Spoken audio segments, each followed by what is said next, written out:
আসসালামু আলাইকুম বন্ধুরা, কেমন আছেন সবাই? আজকের ভিডিওতে আমরা শিখব ফ্রিজের কম্প্রেসারের রানিং স্টার্টিং কমন কিভাবে বের করতে হয়। তার জন্য প্রয়োজন আমাদের একটি অ্যাম্পিয়ার মিটার কিংবা কোনো মাল্টিমিটার হলেও হবে। তারপর এই মাল্টিমিটারটি আমরা কন্টিনিউটি মোডে সেট করে নেব, যেখানে মাল্টিমিটারের টার্মিনাল এক জায়গায় করলে বিপ বিপ আওয়াজ করবে। এখন আমরা কম্প্রেসারের দুইটি করে টার্মিনালে ধরবো আর দেখব কোন দুইটি টার্মিনালে সব থেকে বেশি রেজিস্ট্যান্স আছে। সেই টার্মিনালটি হবে রানিং এবং স্টার্টিং। আমরা উপরের দিকের টার্মিনাল এবং বাম দিকের টার্মিনালের রেজিস্টার পেয়েছি 22.4 এবং আমরা পরবর্তীতে উপরের টার্মিনালের সাথে ডান পাশের টার্মিনালের রেজিস্টার পেয়েছি 26.4। একইভাবে আমরা নিচের দুইটি টার্মিনালের রেজিস্টার চেক করে দেখব কত আসে।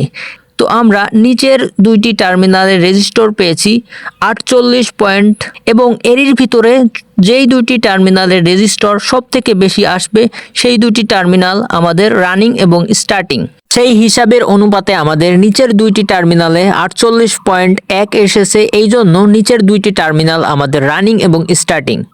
এখন রানিং এবং স্টার্টিং এর কয়েল বাদে যেই কয়েলটি আছে এই উপরের টার্মিনালটি আমাদের কমন টার্মিনাল, আর আমাদের এই কমন টার্মিনালের সাথে যেই টার্মিনালের রেজিস্টার সব থেকে বেশি হবে সেইটি হবে আমাদের রানিং টার্মিনাল এবং বাকি যেটি থাকবে সেটি হবে আমাদের স্টার্টিং টার্মিনাল। তো আমরা কমন টার্মিনালের সাথে এই ডান পাশের টার্মিনালটি ধরলে আমরা এখানে পেয়েছি 26.4।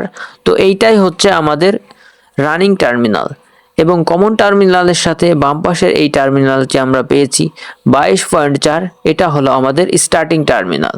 এখন আমি আপনাদেরকে পিটিসি রিলে এবং ওভারলোড প্রোটেক্টর লাগিয়ে কম্প্রেসারটি চালিয়ে দেখাবো। তার জন্য আমি একটি নতুন এক জোড়া পিটিসি রিলে এবং ওভারলোড প্রোটেক্টর নিয়েছি। কম্প্রেসারে লাগিয়ে আমরা তার দুই পিনে লাগিয়ে দেব রানিং এবং কমনে।